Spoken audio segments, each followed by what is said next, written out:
Mientras que en el mundo, hermanos, la humanidad se niega a reconciliarse con nuestro Dios, se niega a aceptar a nuestro Dios. Mientras que en el mundo la humanidad se niega a vivir ajenos de la vida de Dios, ajenos al amor de nuestro Dios, hermanos. En el Hades, en el infierno, hermanos, hay muchas personas que están arrepentidas de no haber hecho lo que Dios le agrada.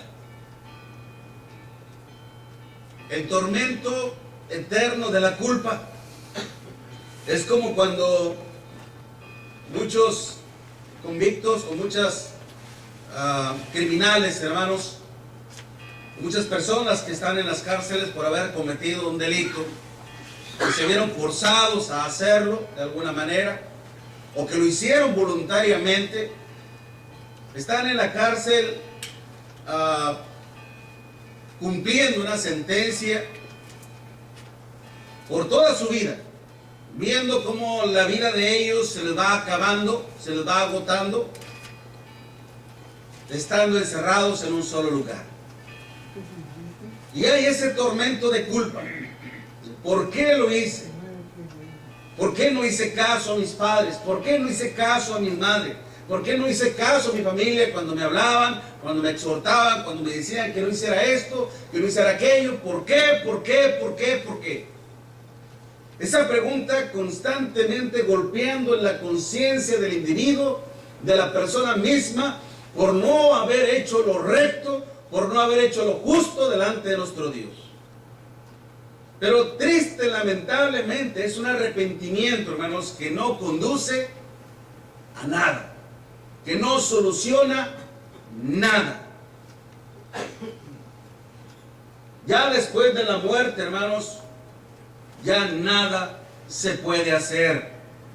El tiempo es hoy, el momento es hoy, cuando nosotros podemos hacer, hermanos, lo que a Dios le gusta, lo que a Dios le agrada. Porque cada uno de nosotros, usted y yo, somos los que elegimos nuestro propio destino en la eternidad. No es Dios quien decide por usted. No es Dios quien decide por usted. Somos nosotros. Él nos orienta, Él nos guía. Él nos dice cómo debemos de conducirnos para obtener una vida mucho mejor en la eternidad. Pero al fin de cuentas es usted y yo quien decidimos en dónde vamos a pasar la eternidad. Precisamente en esta historia que nos narra nuestro Señor Jesucristo en Lucas capítulo 16 del versículo 19 en adelante, donde precisamente el Señor nos da a conocer esta historia, precisamente para que ninguno de nosotros, para que ninguno de todos nosotros, hermanos, nos vayamos de este mundo con el terrible tormento de la culpa. En Lucas 16, versículo 19 en adelante, había un hombre rico que se vestía de púrpura y de lino fino y hacía cada día banquete con esplendidez. Había también un mendigo llamado Lázaro que estaba echado a la puerta de aquel lleno de llagas y ansiaba saciarse de las migajas que caían de la mesa del rico, y aún los perros venían y le lamían las llagas. Aconteció que murió el mendigo y fue llevado por los ángeles al seno de Abraham, y murió también el rico y fue sepultado. Y en el Hades alzó sus ojos, estando en tormentos, y vio de lejos a Abraham y a Lázaro en su seno. Otra versión, hermanos, cuando dice estando en tormento, dice estando en agonía. En una plena agonía. Dice precisamente, vio de lejos a Abraham y a Lázaro en su seno. Entonces él, dando voces diciendo, Padre Abraham, ten misericordia de mí, y envía a Lázaro para que moje la punta de su dedo en agua y refresque mi lengua, porque estoy atormentado en esta llama, angustiado en esta llama. Pero Abraham le dijo, hijo, Acuérdate que recibiste tus bienes en tu vida y Lázaro también males, pero ahora este es consolado aquí y tú atormentado. Además de todo esto, una gran cima está puesta entre nosotros y vosotros, de manera que los que quieran pasar de aquí a vosotros no pueden ni de allá pasar acá. Entonces le dijo: te ruego pues, Padre, que le envíes a la casa de mi padre, porque tengo 5 hermanos, para que les testifique, a fin de que no vengan ellos también a este lugar de agonía, a este lugar de tormento. Él entonces dijo, dice la escritura, y Abraham le dijo: a Moisés y a los profetas tienen, óiganlos. Él entonces dijo: no, padre Abraham, pero si alguno fuere de entre ellos, entre los muertos, se arrepentirán. Mas Abraham le dijo: si no oyen a Moisés y a los profetas, tampoco se persuadirán, tampoco se convencerán, aunque alguno se levantare de entre los muertos. Envíalo a la casa de mi padre, para que les testifique. Hay versículos, hermanos, hay citas que son como un limón, el cual se ve desde su exterior que es jugoso. Días pasados mi esposa me regañaba porque me pidió limones y le llevé limones, y los limones de la cáscara era como gruesa, un poco más verde. Y dijo: mira, Miguel, cuando traes limones así, los parten, están secos, no tienen nada.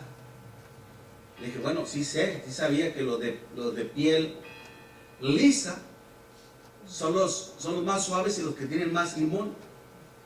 Dijo: más que casi no había, por eso traje los que pude encontrar. Pero uno logra distinguir precisamente eso, que cuando uno obtiene un limón con lo exterior liso y suave, sabe que trae bastante jugo, y uno aprovecha el contenido hasta sacarle todo el jugo, hasta le hace así en el vaso para sacarle el líquido. Así es este versículo, hermanos, contiene demasiada sabiduría, que es imposible que en 1 o 2 o 3 presentaciones basadas en este texto se obtenga toda la sabiduría. Y le puedo decir así brevemente, hermanos, precisamente que esta es una de las enseñanzas que nos provee nuestro Señor Jesucristo. Nos arroja esta luz que sucede después de la muerte, para que nosotros precisamente procuremos una vida conforme a la voluntad de nuestro Dios, una vida conforme al amor de nuestro Dios. El no hacerlo precisamente nos conduce al tormento eterno de la culpa. Dice precisamente este hombre, dice: envíalo a la casa de mi padre, para que les testifique, a fin de que no vengan ellos también a este lugar de tormento. Cuando Abraham le dijo a Moisés y a los profetas tienen, él entonces dijo: no, padre Abraham, pero si alguno fuere de entre los muertos, se arrepentirán. ¿Qué significaba esto, hermanos? Que él estaba arrepentido precisamente, y que no podía hacer nada en lo absoluto, ni por su vida, ni por la vida de los suyos. ¿Se da cuenta? Si nosotros, hermanos, en verdad deseamos irnos de este mundo, evitando precisamente el tormento eterno de la culpa, tenemos que prestar más atención al consejo de nuestro Dios, para poder vivir una vida de acuerdo a la voluntad de nuestro Dios, para poder vivir una vida basada en el amor de nuestro Dios, y de esta manera honrar y glorificar el nombre de nuestro Dios. Pero si no lo hacemos,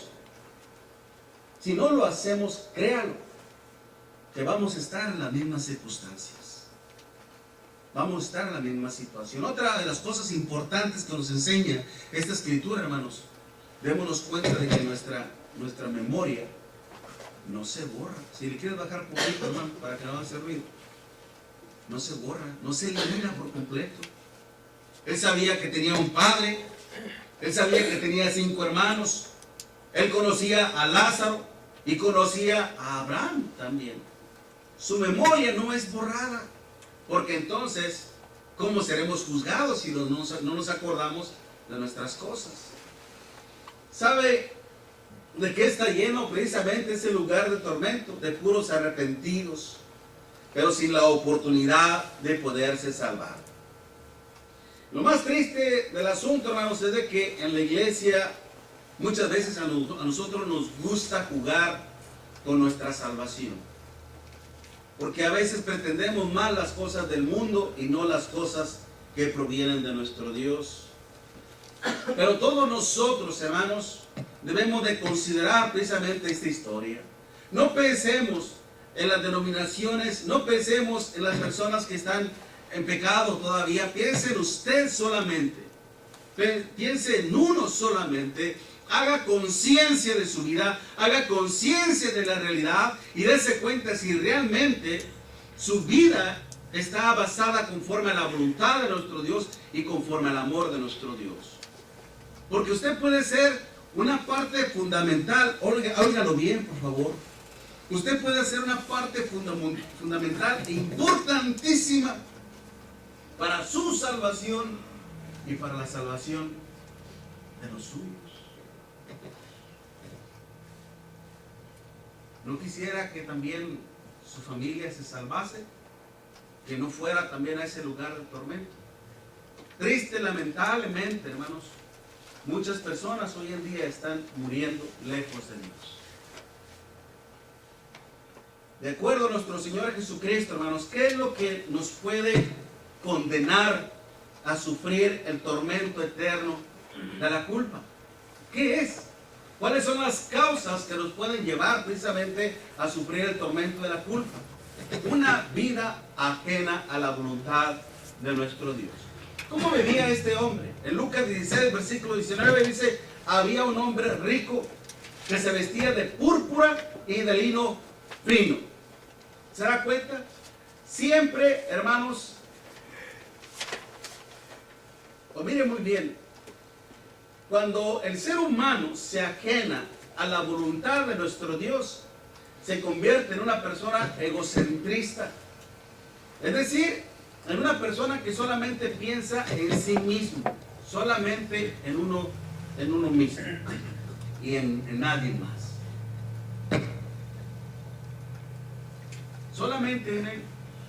Es decir, que todo lo que sucede está dentro de su contorno. Pero para las personas más importantes, solamente es él. Siempre se procura a sí mismo. Era un hombre rico que había sido afortunado por nuestro Dios. Había tal vez heredado una herencia o había trabajado mucho y había acumulado riquezas. Cuando las riquezas, hermanos, precisamente están para servir a nuestro Dios. Están para ayudar a nuestro Dios. Pero en su reino, por supuesto, pero esta persona solamente centraba su vida en sus propias necesidades, en sus propios gustos, en sus propios placeres, en todo lo que él quería y pretendía, solamente se centraba en él. Esto nos hace ser también personas vanagloriosas, hermanos. Cuando una persona se ajena a la vida de Dios, se convierte en persona vanagloriosa. Cuando hablamos de vanagloria, es decir, una gloria inútil que no trae ningún resultado benéfico para el ser humano. Dice este hombre que procuraba las mejores vestimentas, hermanos. ¿Tenía con qué? Tenía con qué hacerlo. De lino fino, dice, y de púrpura. Materiales, hermanos, elementos costosísimos. Vestimentas precisamente de la realeza misma las adquiría. Y no solamente eso, sino que también dice que hacía banquete. Es decir, había abundancia de comida. Abundancia de comida. Cada día, dice que hacía eso cada día. Y no solamente hacía cada día banquetes, abundancia de comida, sino que todavía toda esa comida era exquisita. Como lo que pronuncié hace rato, que iba a haber cabrito, que iba a haber tamales, que iba a haber chiles rellenos. Y oye, todo eso es rico al paladar. Ojalá que hubiera eso, pero no hay. Pero sea lo que sea es bueno. Lo vamos a comer ricamente. Porque cuando hay hambre, todo es bueno y todo es delicioso y todo es rico. Pero este hombre, hermano, precisamente hacía banquete todavía dice, con esplendidez. La idea de esta persona, hermanos, era precisamente darle gusto al hombre, satisfacer a la gente, para ganarse el prestigio, la fama y la gloria de los hombres vivos. Pero nunca procuró la gloria de Dios. Nunca procuró el prestigio de nuestro Dios. ¿Se da cuenta, hermanos? Este hombre rico de la historia precisamente empezó a sufrir el tormento eterno de su culpa porque siempre se ajenó a la voluntad de nuestro Dios. Siempre procuró lo mejor para sí. Siempre procuró la vanagloria y la fama de los hombres. Siempre pensando en todos los demás, pero nunca pensó en Dios.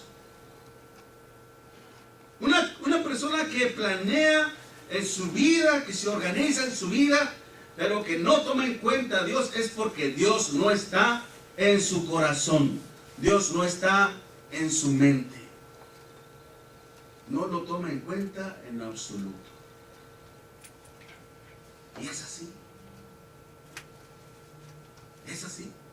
Y a veces triste, lamentablemente, hermanos, esto nos pasa a veces a nosotros.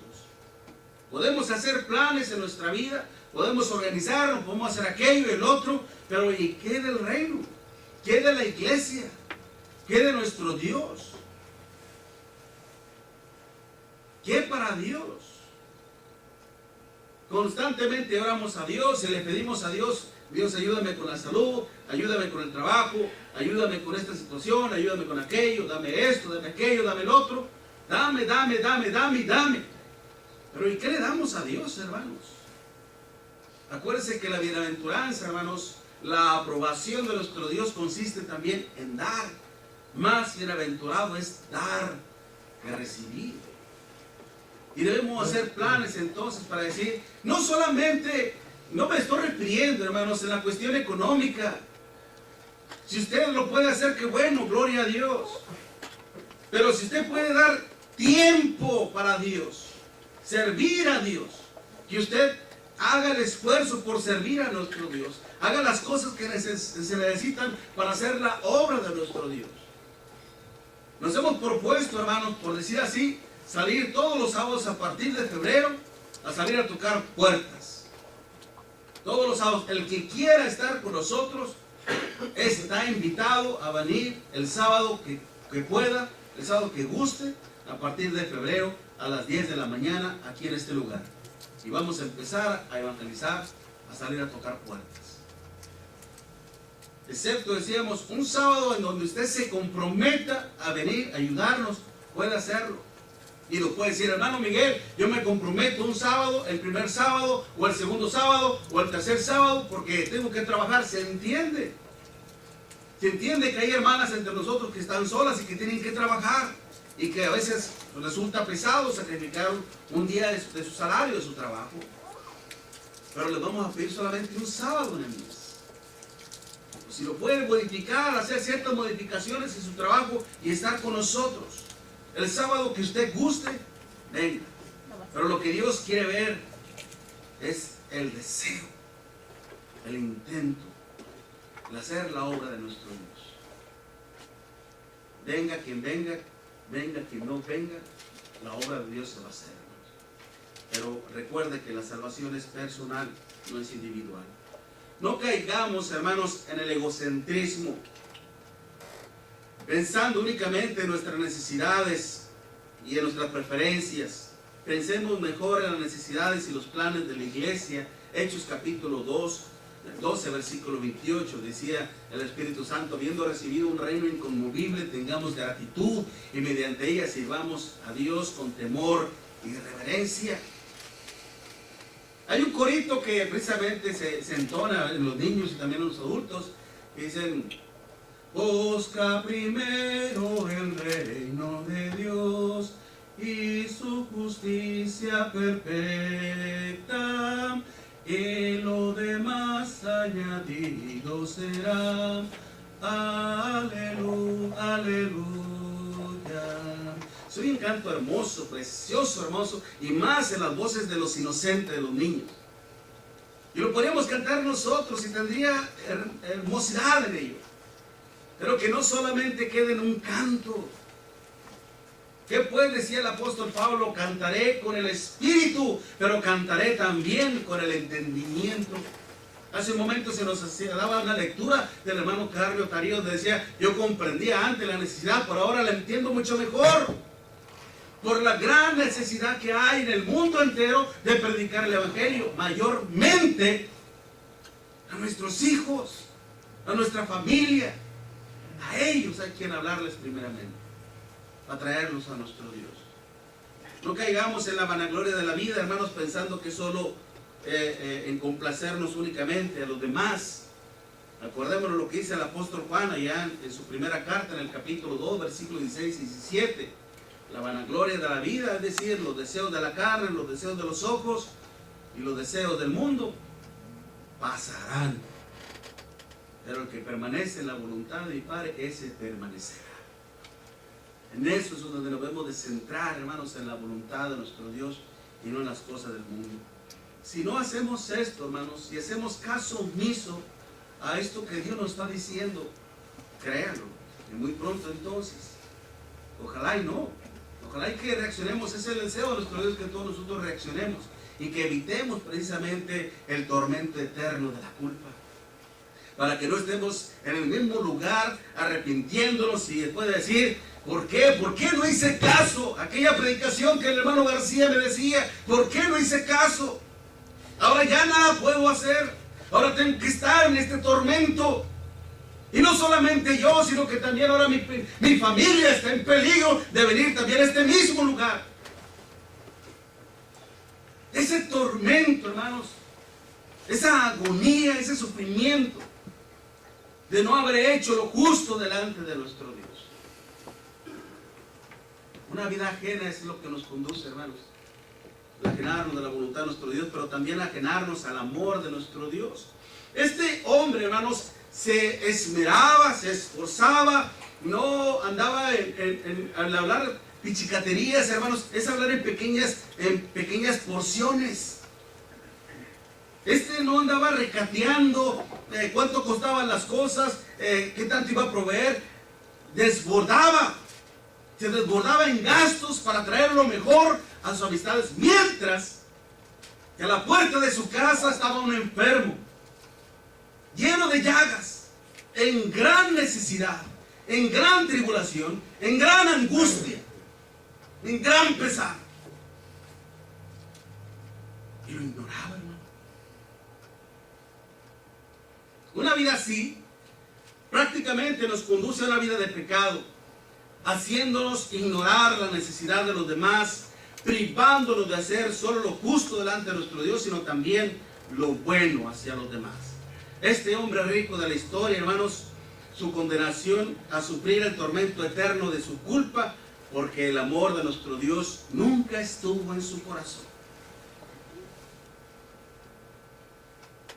Había también un mendigo llamado Lázaro que estaba echado a la puerta de aquel, lleno de llagas, y ansiaba saciarse las migajas que caían de la mesa del rico, y aún los perros venían y le lamían las llagas.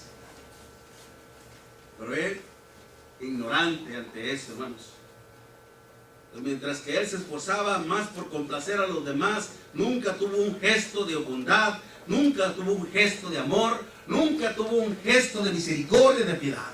Cuando nuestro Dios decía desde el Antiguo Testamento, amad a vuestros prójimos y hacerles el bien, nuestro Señor Jesucristo resumía toda la ley de Moisés en esos dos mandamientos: amarás a tu Dios con todo tu corazón, con toda tu mente y con todo tu espíritu y con toda tu alma. Y el segundo es semejante: amarás a tu prójimo como a ti mismo. En estos dos se resume toda la ley de Dios. ¿Por qué? Porque si amas a tu prójimo, no le vas a robar, no vas a codiciar lo que él tiene, su casa, sus propiedades, mucho menos su mujer. No le vas a difamar, no le vas a mentir, no le vas a dañar, no le vas a matar. Todo se resume en esos dos mandamientos.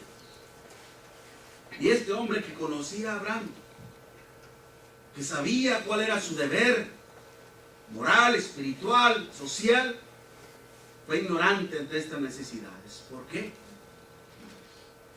¿Por qué razón? Porque nunca hubo cabida en su corazón para el amor de nuestro Dios. Y es por eso que ahora está en ese lugar de tormento. Padre Abraham, ten misericordia de mí y permite que Lázaro venga y moje la punta de su dedo en agua y refresque mi lengua, porque estoy en esta terrible agonía, en este terrible tormento. La conciencia me acusa, me condena y no puedo hacer nada. Imagina estar en la misma situación. Que yo esté en esa misma situación, hermanos. En el infierno. Decía mi hermano Santiago, hermano, esa imagen está impactante. Ponle, hermano.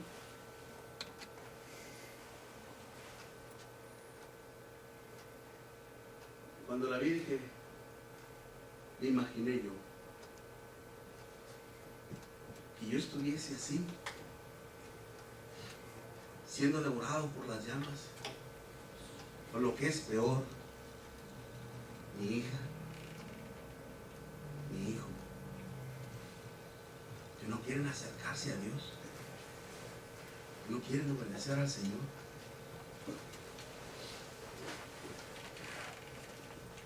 Empieza el tormento desde aquí, hermanos.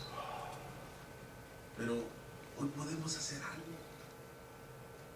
Podemos hacer algo por los que amamos, por nuestras amistades. Este rico ignoraba la necesidad del que estaba a la puerta de su casa. El ver a ese mendigo ahí, hermanos, haga de cuenta que es su vecino, o haga de cuenta que es su compañero de trabajo, o que es su hermano o su hermana consanguínea, o que es un familiar, o que es su hijo